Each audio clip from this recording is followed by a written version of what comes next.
now, from the great state of Mississauga in Ontario, Canada, it's the Ted Wallachin Podcast. Brought to you by ETP Canada, providing estate administration with ease. ETP Canada. And Tom's Place, for the finest in men's fashion. Tom's Place will suit you. And now, here's Ted. Thanks so much, Becky. Thank you all for joining us. Welcome to another episode of the Ted Wallachin Podcast. Appreciate you being here. You know, it's been 44 years since Roger Lajoie began his media career, first as a sports writer at the Etobicoke Gazette, Etobicoke being a former suburb, now part of the big city of Toronto. He's best known for his work as a talk show host for Sportsnet 590 The Fan. He's been there for 31 years. He also has experience as an executive with the Ottawa Senators, the Belleville Senators of the AHL, and the Mississauga St. Mike's Majors of the OHL. He taught at Ryerson University. He has authored 5 books. He is president of Triumph Sports Communications, and he has been an official scorer for Major League Baseball at the Toronto Blue Jays home games for 13 years. He is Roger Lajoie. Well, first of all, Roger, a happy belated birthday to you, sir. And thank you, Ted. It's a pleasure to be joining your podcast. And yes, I'm feeling great. So thank you so much. And you're 66, right? Yes, sir. Now, you, unlike most people celebrate, they go out and they have dinner. And I know you went out and had dinner with your wife at the Keg, I think, or something. I think I saw on Facebook. But prior to that, you have this ritual that you do each year on your birthday. You want to share that with us? Well, Ted, thank you for that. And yes, my lovely wife and I did have dinner at the Keg on my birthday. But the day before my birthday, I should backtrack a little bit. For the last 3 years, I have been an avid step counter walker. I've been walking all my life. But as I got older, Ted, I thought I really got to take my walking a little bit more seriously. And I'm all about numbers. I love my numbers. I count everything. We're Facebook friends. You know that. And I started counting the steps, and I built up in my first year, second year, and now in my third year, I'm doing 25,000 a day on average, and I never go under 20,000 steps a day. So How long does that take? 2.5 hours for me. 2.5, 2:45 maybe. But I don't necessarily do it consecutively. Could be done a couple of times a day. But at the end of the day, when I pick up my phone and I count my steps, the steps have got to be 20,000, or I'm going back out for a walk before bedtime. So that's how I look at it. So to your point, last couple of years, 3 years, birthday, and I also do it on the Terry Fox Run Day because I'm a regular participant in that. I try to take it to another level. So what I did, call me crazy, and I'm sure you will, is the day before my birthday, I decided I'm going to press myself. I'm going to see what I'm going to do. So Ted, I got up at 8:45. I was on the road until midnight. So that's 15 hours and 15 minutes that I was out and about. And of that, and I have the numbers on my Google Fit for people who don't believe me, for 14 hours and I think 8 minutes, I was walking. And I finished the day with 102,238 steps, 77.06 kilometers, and 1,014 heart points. And before anybody, like one guy who said that, said, wow, well, you former athletes like you, anybody who knows me and hears anybody refer to me as a former athlete would be laughing their head off. I'm just an avid walker. But thank you for that plug, because I'm proud of that. And I think, well, that is quite an accomplishment, but only because you asked, I will return the favor. You're crazy. And I mean that in the kindest way. That's quite an amazing. I've been trying to force myself to get out to walk. I have some back issues, so sometimes that makes it really a difficult thing. So I got those hiker poles. Yep. See people on the trails I go to. You see all the time. Yep. Yeah, and I'm just I feel awkward going out there with them because it makes me feel like I'm old, but I am. But not old. I tell you, Ted, don't feel awkward out there, because first of all, I do a lot of my walking, and people ask me where I walked on April the 10th. I walk mostly in a little park near my home called Tule Mills Creek, and it goes through a wooded forest area, and It's a bike path, and the path back and forth one way is 1,500 steps. So you get 3,000 steps just doing that. So it was an easy way in my mind without checking my phone all the time. And I love the park. It's wooded. It goes through trees. It's just a beautiful little spot. Really Yeah. nice in Curtis. And the number of people are out. A lot of people are out walking. They're not walking like me. They're not crazy, but they're out walking. They're enjoying the day. And you see those walking pools. Yeah. It'd be rare when I'm out there for 2 hours. I don't see at least one or two people with them. So whatever it takes to get you moving, my friend. And Well, I'm going to do that. I'm going to do that, and you'll be my inspiration. I will report back diligently. Thank you, sir. Out of time, there's so many things that you've done. You've had quite a fascinating career, and we talked about it a little bit in the introduction, which you didn't hear, unfortunately, but it doesn't matter. You'll hear it later on. But I want to talk about pretty much everything you've done. But I want to start with baseball, because this is one of the fascinating aspects of your life. Really fascinating, is you're an official scorer hired by Major League Baseball to score Toronto Blue Jay games. You do what, 27 out of the 81. out of the 81 a year. Yep. How does one get that job?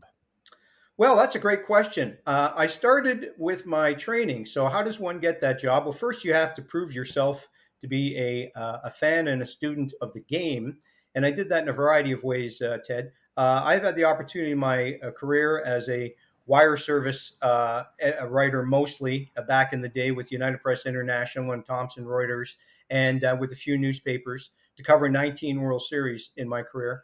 But how I got to be an official scorer is in the Intercounty Baseball League, and many of your listeners are familiar with the Intercounty Baseball League, the Toronto Maple Leafs. I was their official scorer.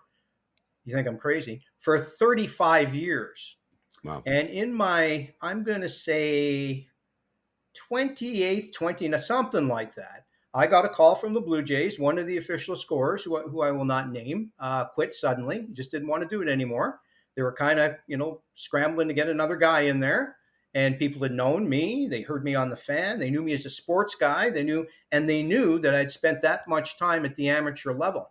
So in those 35, and actually it turned out to be 36 years, I scored 732 games at the amateur level. So when we are doing our official scorers call, and you're introducing yourself, and when I first started, I said, and this was 2013, I guess it's 13th season. So backtrack, whatever year that was, 2011, whatever year it was. And I'm introducing myself, and I said, I'm new. It's my first year here.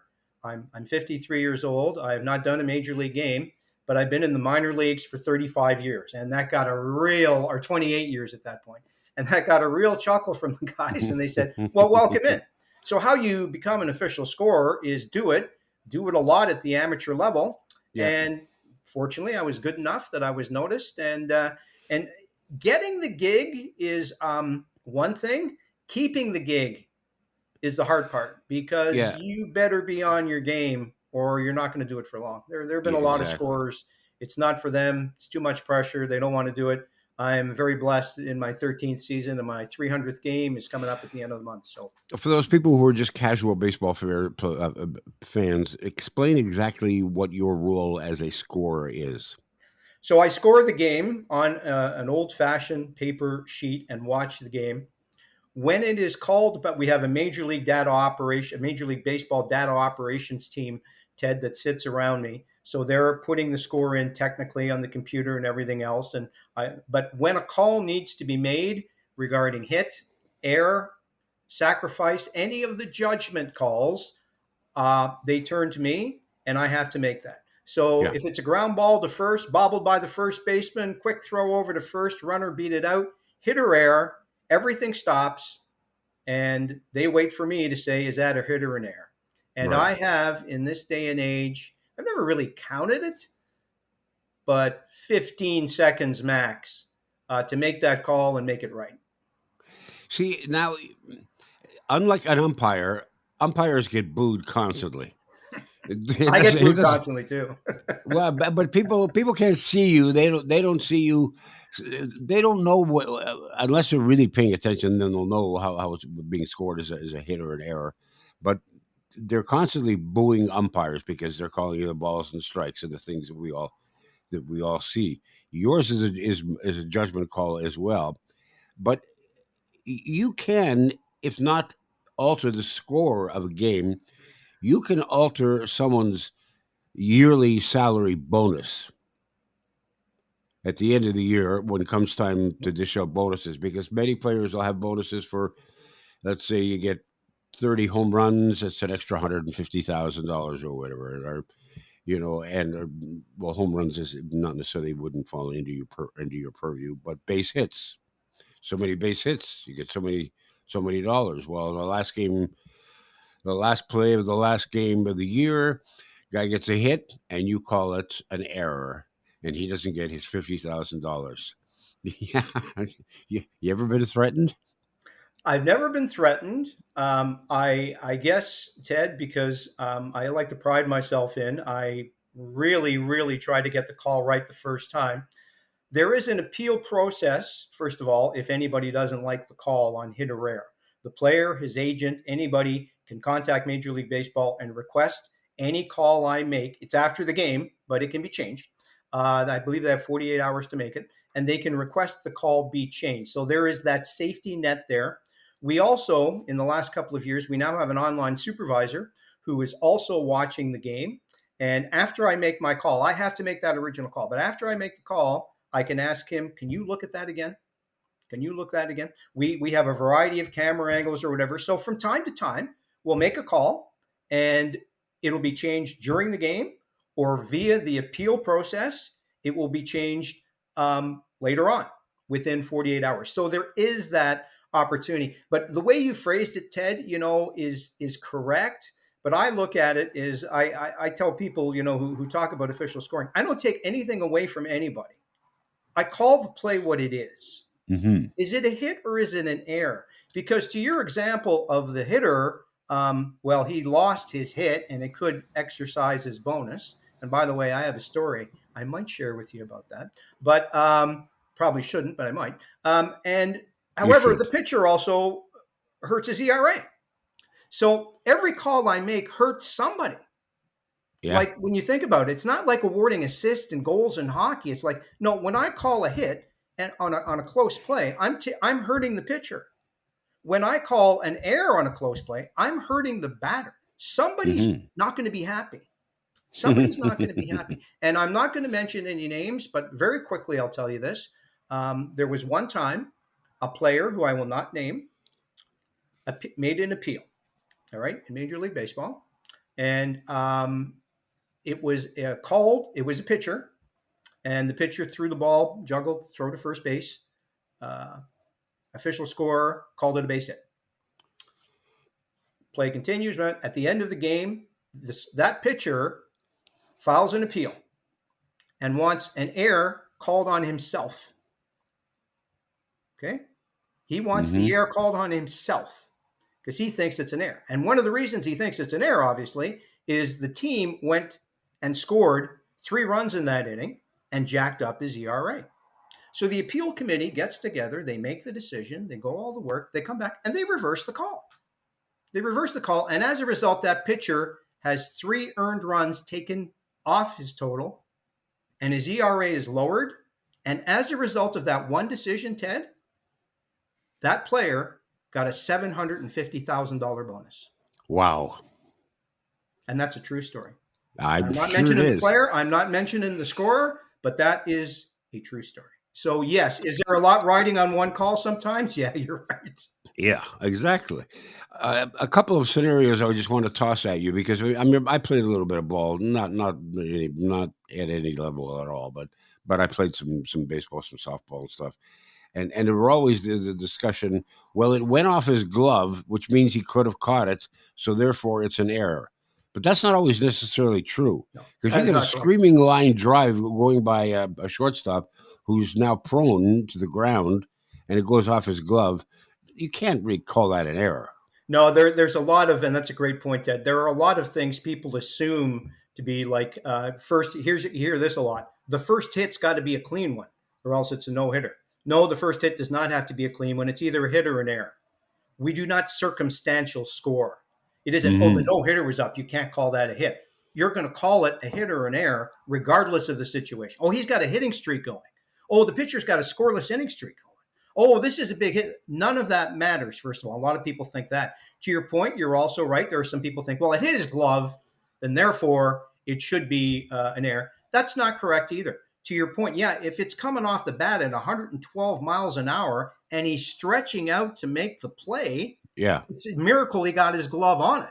So each play is different. Each play is individual. But and some calls are tough. Most, I would suggest that in the course of a season, Ted, in the 27 games I do, there's probably 8 to 10 calls that, boy, they're tough. That could have went either way. And here's what I guarantee you.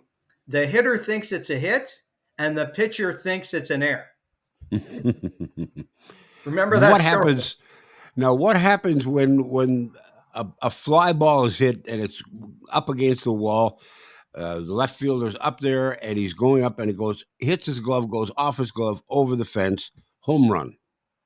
It's not an error. It's a home run. No, it's a home run. And I never like to, make a call on just what you're telling me because I have to see plays to do that. But what you've described, no, that would clearly be a home run if the guy made an extraordinary attempt up and it just happened to bump off his. Now, if it was up against the wall, he should have had it, and somehow it bounces over his fence. Well, then I suppose you could look at it that way. But no, generally speaking, that is a home run. Yeah.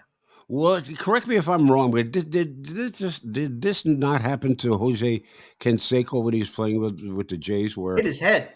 It hit his head and bounced over the wall. Hit his head and went over the fence. Yeah. And what was that scored as? Home run. Well, yeah, and the thing is too, Ted, and some calls are tough, but here's the thing that I look at it because we have a lot of different ways of phrasing what hits the air. End of the day is, should an average major league player have been able to make that play? Yes or no? That's really quickly what it is in a nutshell. An average major league player, should he have been able to make that play? And the key term there is average major league player, because if you're a superstar third baseman and you make a great play and you throw it away the last minute, it doesn't work out. Some people say, I've seen him make that play 100 times.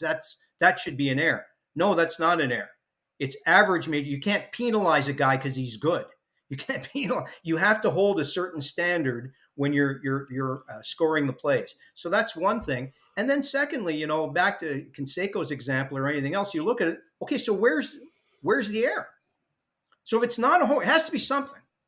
So it's not a home run. Where's the error? He's going back and ball and it hits him on the head and goes over the fence. Where's the error? And that's exactly. I think he claimed that he lost it in the lights or something. Well, and here's another one. Most people are aware of this, but casual fans need to know. You lose the ball in the lights, it's a hit.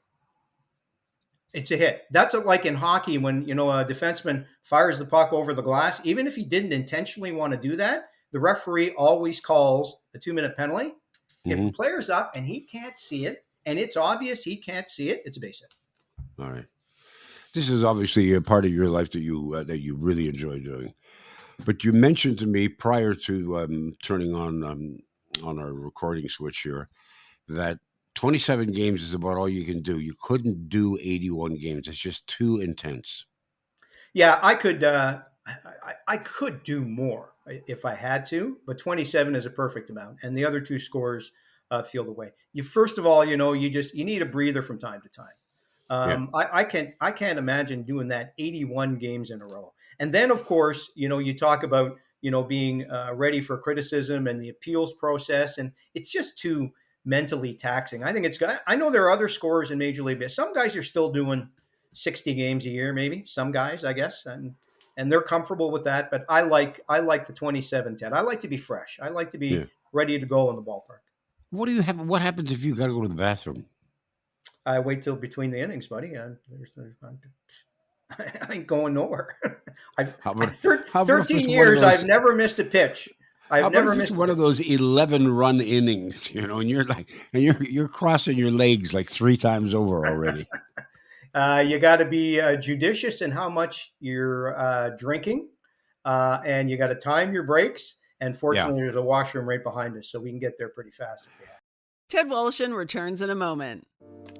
I've had the great fortune to say that I've been associated with one of Toronto's finest names in men's clothing for more than 25 years.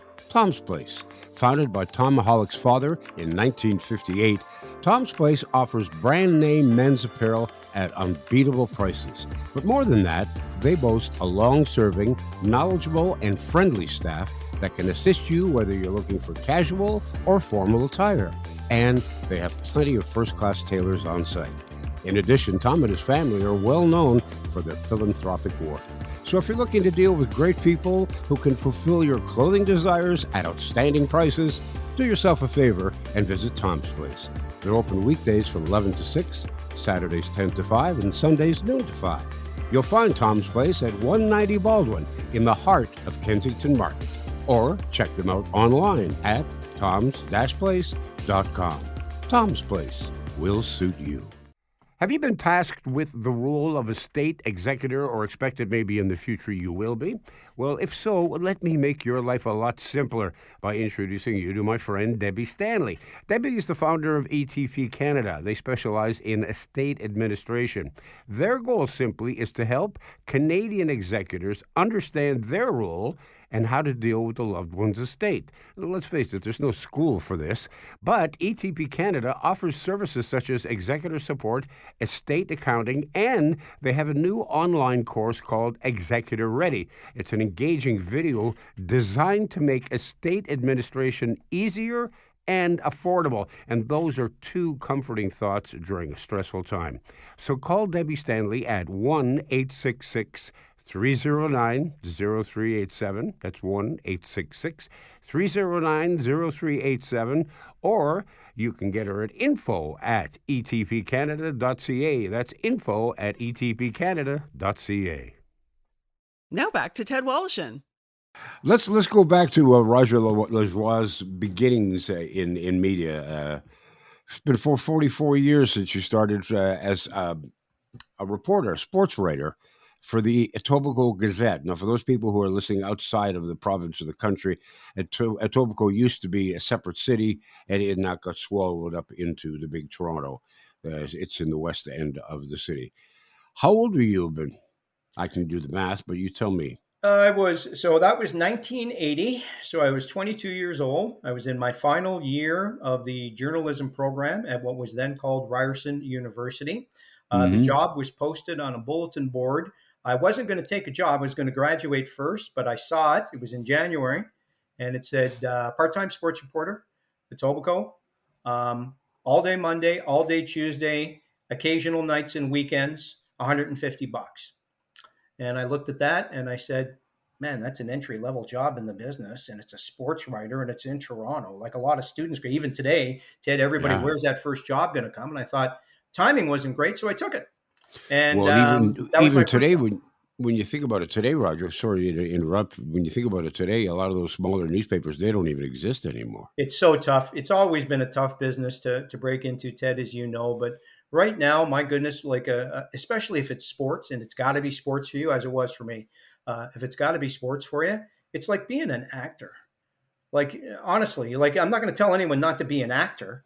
But I'm going to tell you, you're going to be an actor. You may wind up starving, and you may wind up having to do other jobs. It's that hard to get a full-time job that you can do it on a full-time basis. So there's no question. The fact that those weeklies are gone, that a lot of the local cable TV stations are gone, a lot of the places where people started entry level, it's a real shame. I think for us as a society, because we don't get more voices and legitimate journalism, and for young people trying to break into the business. Let's put it this way, Ted. I'm very grateful and blessed, I'm sure you are too, that the majority of my career has taken place when it did. Yeah, I would not want to be starting today. No, I agree. And if you're a youngster I sound old when I use those kinds of words. If you're a young man or a young woman and you're looking for a career specifically as a sportscaster, it's a tough one, man, because look at today. Back in the day, every radio station had at least one sportscaster, if not two or three, like they did when I was at CFRB. Well, now that station doesn't have a sportscaster. They'll lean into a TSN or they'll just get the news person to give you the latest Raptor or Blue Jay or Leaf score and not really talk much about sports at all. Like a lot of those positions, they just don't exist anymore. Same thing at Sportsnet 590, the Fan, where I've been blessed to work for 32 years. Yeah, it's the industry. It's the way it's going, Ted. It's difficult, and it makes it that much difficult to get that entry level. Pete, when I did some teaching at Ryerson University and at the College of Sports Media, and a lot of my students would say to me, "So what's the biggest difference now between when you started and today?" And I think the biggest thing is, Ted, and you'll appreciate this because we're of the same vintage. When we were starting, it was, I got to get someone to hire me. I either got to Yeah. find a newspaper who's going to, so I can get some clippings, or I got to go to a radio station. I got to get some reps. I got to get a job in the business. I got to get my foot in the door. Now, getting the reps is easy. Do a podcast. You're not going to get paid. You're not going to get paid, but you can immediately. So the means now to get into it, get the experience, get the reps, have never been easier. They've never been easier. But trying to get a paying job out of the gate at a school has never been harder because, to your point, there are so few radio jobs, TV jobs even, and especially print jobs compared to back in the day. That's the biggest difference. So And conversely, they're now hiring people out of college, directly out of college, to work in major markets, which did not exist when I started in this industry. I started in Brampton. Brampton was just a tiny little, I don't know how many watt station, and then went to Peterborough. I remember sending out tapes when I was in college. I went to Seneca. I remember sending out tapes, and I was getting turned down by places like Smith Falls and Blind River, telling me that I needed 2 years experience. And I'm thinking, where am I going to get 2 years experience just to get into Blind River? Yeah, it's so But tough. now the corporations, and we can get into this as much or as little as you want, but now the corporations, in their bean counter wisdom, are getting rid of all these older people because they're paying them too much, and they hire these young people because they can pay them very little, and the quality shows. They Well, don't I have would the agree. experience. Yeah, Ted, there are some good young people in the business, but largely I There are. agree. Yeah. But here's another way I look at that. So back to my teaching days, I'd always go in and people, come in and I'd be talking and, I'd look at them and they're going, young, mostly young people. Although some people come to school late in life looking for a career in broadcasting, but most of them are young, out of high school. And so I'm talking to them and I'm saying, oh yeah, there should be more young people on air. And I say, okay, so put your hand up. Everybody who thinks there should be more people, say under 25 on air right now. And every hand, of course, goes up. Yeah. I said, not surprising. I said, okay, so here's the thing though. What are you going to do if that happened? What are you going to do when you're 35? What are you going to do when you're 45? Because if they don't reward experience now and they boot the old guys to the sidewalk now, what makes you think as a 25-year-old, they're not going to gas you too? That's right. And I tell them you should be excited that used to be. You should be excited that people value experience because that someday you're going to be experienced. And I guess after 44 years in the business, I saw so many young people come up through the Fan, through my work with the Ottawa Senators and sports administration, which is the same thing as sports media, trying to break into it. I see them come up and they all come in and they're green and they got the job because they're green, they're young, and they're cheap. Mm-hmm. And then 10 years down the road, they're complaining that nobody respects them and they got to respect me and I should be making more money because I've been around longer. Yeah. Do you not see, does anyone not see the irony in that? I know exactly. You can be happy at 20. Okay, you know what? All bets off now. We're going to get a bunch of 20-year-olds on, and the 20-year-olds are all charged up. And my answer has always been, what are you going to do when you're 30? Yeah. What are you going to do? What do you think? They're going to make an exception for you? They're only hiring people because they're young and cheap. Well, you're not going to be young forever. Maybe you'll be cheap forever, but you're not going to be young forever. Well, So, even the thing is, even if you're only getting 2% a year raise, if you've been there for 20 years, you're now making a fairly decent amount of money that can be replaced very easily. And well, you're always making more money as an entry level than the guy who's worked longer, no matter what the contract and the money is. So there's no doubt. But it's a fact of life in the business. Hey, it's not just media, Ted. There's unfortunately a lot of places like that, but it is what it is. How did you first get into the Fan? Oh, that's a great story. So, Fan started September 1992. Yes, September 1992. By that time, let me do the math now. 92, 58. I was 34 years old. I was working as a sports writer in Oshawa at a newspaper.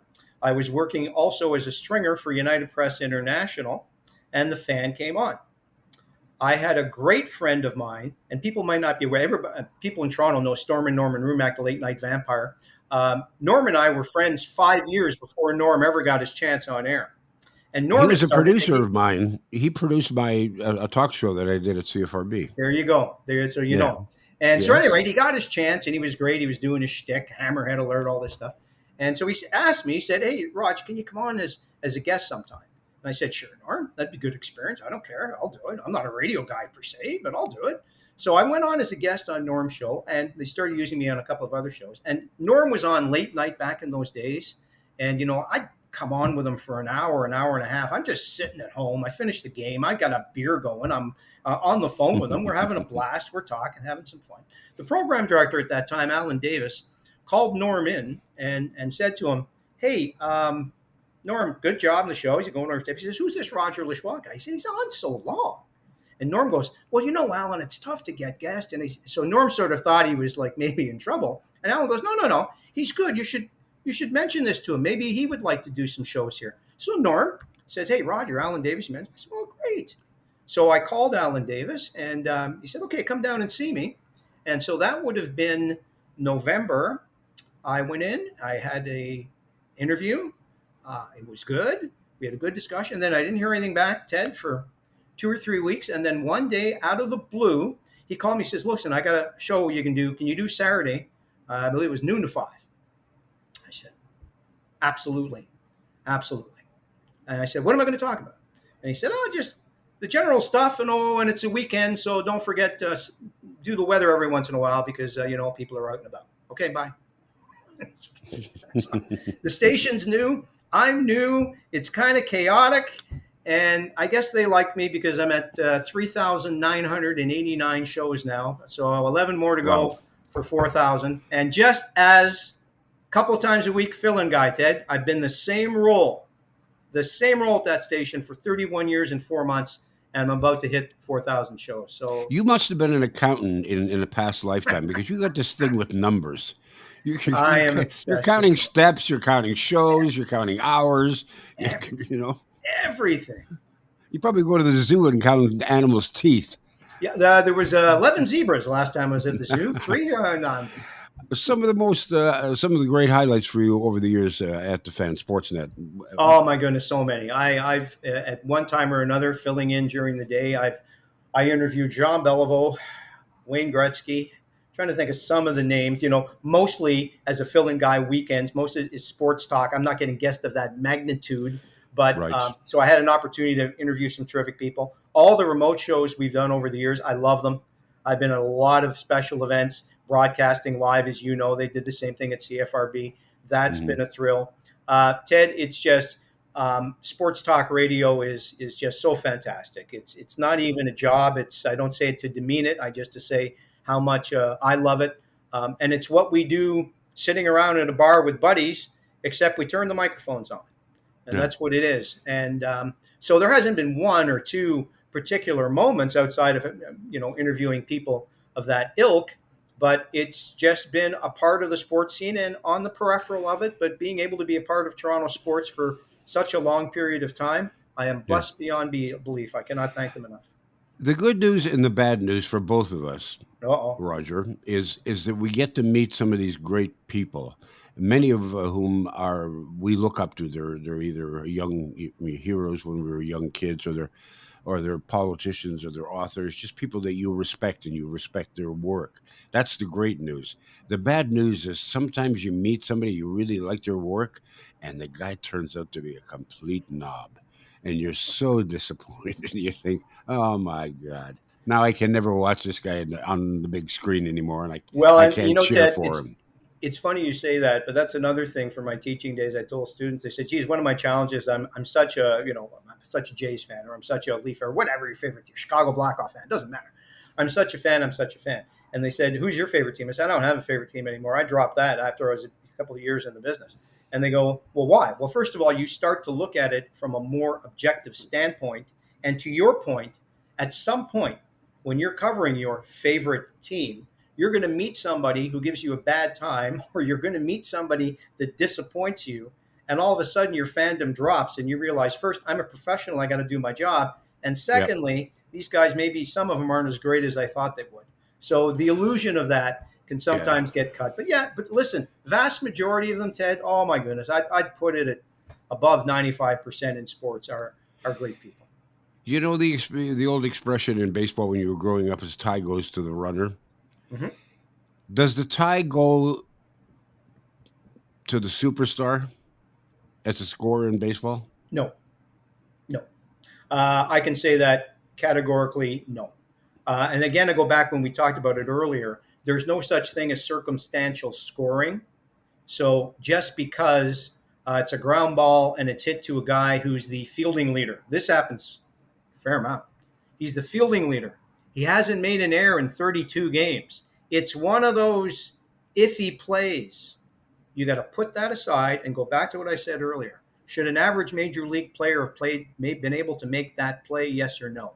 If he didn't, error. If he hit. If he didn't, error. You know what I'm trying to say. So no. Maybe umpires, they say, they give the strike call to the great pitcher. No, there's no benefit. And what I try to do is really distance, especially when I'm making the call. I'm so focused. I'm not even thinking, who it is that I'm making a call on. And quite often, even though I'm intense, Ted, I'm watching the game like this. I'm gripping the thing because, you got to be really intense and watch every second. There's sometimes at the end of the game, I'm balancing the box score. I'm checking with the guy and I'm going, holy smokes, Bichette had 4 hits today. I didn't even know.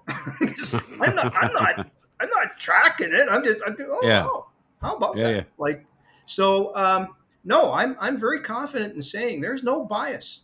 And people don't think, people are going to believe what they want to believe and hear what they want to believe, Ted. But we have no bias. We're just trying to do our job and stay as neutral as possible. So we're not like the NBA where the star player gets the benefit of the call on the fouls. We don't do that in official scoring. Yeah, you do see that a lot. You're right. You're absolutely right. Do you miss your days working in the offices of the Ottawa Senators and the Belleville Senators and Mississauga St. Mike's Majors? I do, very much. Yeah, very much so. Yeah, my time there was great. I was, as people who know me know, I was personal friends with Eugene Melnick, the owner, and that afforded me the opportunity to do that in addition to my career and all the stuff we've talked about. So my stuff is parallel. If you added up all the years, I have 21 years with the Senators, 32 years with the Fan, 13 years in official score, 14 years teaching, whatever it is, and you added them all up, a junior hockey guy, 1,500 broadcasts, and all the years I did, I'd be 173 years old. So I did a lot of stuff at the same time, is what I'm trying to say. And the Senators afforded me that because of the relationship with him. And yes, I miss Mr. Melnick, who's been passed 2 years ago. Rest his soul, for giving me the opportunity. Once he passed away, that was the end of my time with the organization, as it should be. And, nothing goes on forever, Ted. But I do miss them. I do miss them very much. I'm maybe that's why I'm walking so much these days. I'm too bored. I got to keep moving. I got to find something else to do. So I'm eternally grateful for that. Why do Toronto fans hate Ottawa so much? Why do Ottawa fans hate Toronto so much, Ted? It's because it's Toronto. It's because it's Ottawa. Well, I understand why everybody hates Toronto. It's because Toronto's the center of the universe. Why do the Red Sox fans hate the Yankees, and why do the Yankee fans? No, I hate the Red Sox. But we had this whole battle going between the Leafs and the Habs for years and years and years, and all of a sudden Ottawa shows up, and now they've taken over, and we don't hate the Habs as much as we hate the Senators. Yeah, well, what usually dictates that, though, Ted, is the number of, you'll remember, they met 4 straight years in the playoffs, and the Leafs beat the Senators 4 straight years in the playoffs, quite a few years ago now, but that's what really got their Alfie and Tucker and Corson on the other side, and Chris Phillips, like a nasty series and stuff. That's what does it. So what really creates rivalries? Yes, geography. Yes, history. But who's going to have a great rivalry for the Leafs, if they play them again this year in the playoffs? It's going to be the Florida Panthers. It's going to be 2 years in a row. It's going to be a nasty, tough series. And all of a sudden, Florida is going to be the big rival for the Maple Leafs. It's the circumstances of it. And unfortunately, it's rare that the Habs and the Leafs are good at the same time. Canadians have not had a great run for many years either. We know how many years in a row the Leafs miss a play. So if you're not playing key playoff games or key moments, it's hard to get that really intense rivalry going. So I think that's why that's changed a little bit over the years. Do you think that the presence of gambling, all the connections that the gambling websites have now with professional sports teams is a bad thing? I'm not a fan. I understand it. It's a new source of revenue. Gambling has been around forever. I know before the Canada and most of the United States, legalized it to the point where we see it now. I know a lot of people were saying to me, Rod, it's not going to make any difference. I've been betting online for 10, 12 years. I've had an offshore account and blah, blah, blah. And I said, very different, because what's going to change is the enormous advertising and the way it's going to be rammed down people's throats. And you watch it, it's going to grow unbelievably. And it has.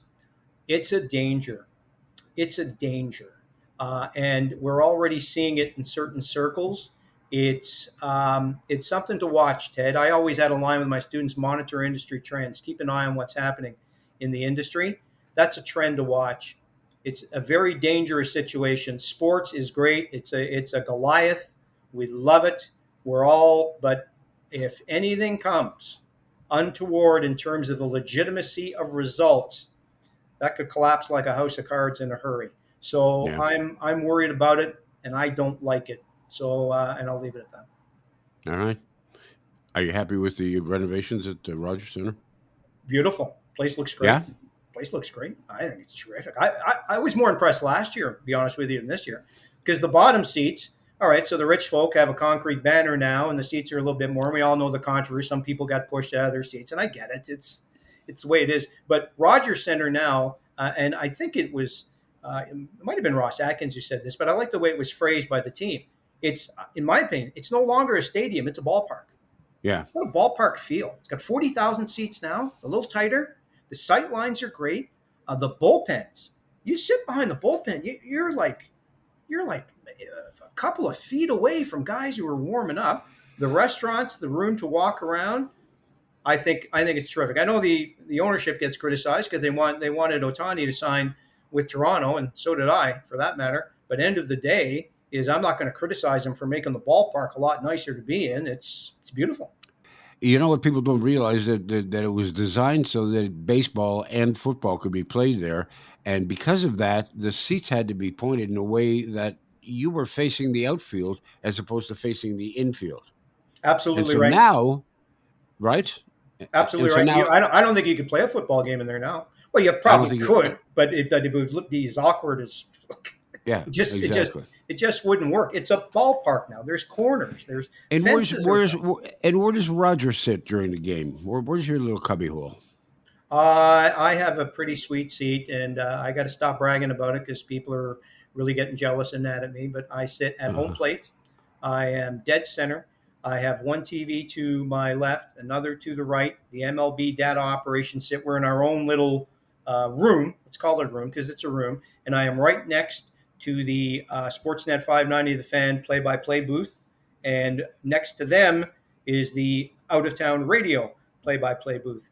Sweet spot, level 300, dead center. So I get that all-important first look at a call. That's important, Ted. The replays are helpful, and the replays will change your mind or confirm your opinion, but you got to see that play live first. That's why when people say, hey, there was a play last night, and the guy juggled, or stories you're telling me, it's up against the wall, I got to see it.